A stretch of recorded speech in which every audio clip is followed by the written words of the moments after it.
hello students जेहेतु सकलोৱে गम পোৱাই চাগে যে হিমন্ত বিশ্ব শৰ্মা ডাঙৰীয়াই ঘোষণা কৰিলে যে লৰাসকলক আৰু ছোৱালীসকলক 80% স্কুটি লাগিব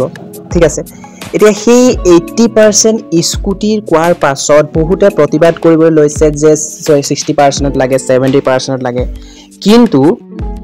যিমানেই প্ৰতিবাদ নকৰক কিয় 80% এই থাকিব কাৰণ এই নিউজটো যোৱা বছৰেই কৈ দিয়া হৈছিল বাতৰি কাকতৰ জৰিয়তে ঠিক আছে গতিকে তোমালোকে যিমানেই কষ্ট কৰিলেও 80% থাকিব কিন্তু এটা কথা হ'ল যে ছোৱালীসকলৰ বাবে এইটো কিয় কৰিছে যে 60 পৰা 80 কৰি দিলে ঠিক আছে তাৰ কাৰণটো হৈছে ছোৱালীসকলক নিযুত মইনা আঁচনি দিব সেইবাবে চৰকাৰে এবাৰ ঘোষণা কৰিছে যে নিযুত মইনা আঁচনি পোৱাসকলে স্কুটি 80% দিয়া হ'ব বুলি ঠিক আছে তো এতিয়া স্কুটিৰ কথাটো হৈ গ'ল এতিয়া স্কুটিৰ এপ্লাই কেতিয়া পৰা ষ্টাৰ্ট হ'ব ঠিক আছে তে এপ্লাই বিষয়ে ক'বলৈ গ'লে স্কুটিৰ এপ্লাই তোমালোকৰ জুলাই মাহতে আৰম্ভ হ'ব ঠিক আছে তো জুলাই মাহতে তোমালোকে ফৰ্মখন পাই যাবা অনলাইন আবেদন কৰিব লাগিব তাৰ পিছত তোমালোকৰ এখন মেৰিট লিষ্ট আহিব তাৰ পিছত বিতৰণ কৰা হ'ব ঠিক আছে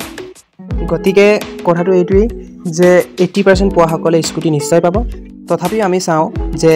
কি হয় শিক্ষামন্ত্ৰী মুখ্যমন্ত্ৰীয়ে কি ঘোষণা কৰে পৰৱৰ্তী পৰ্যায়ত গতিকে যদি কিবা আপডেট আহে মই তোমালোকক জনাই দিম চেনেলটো সাবস্ক্ৰাইব কৰি থবা ধন্যবাদ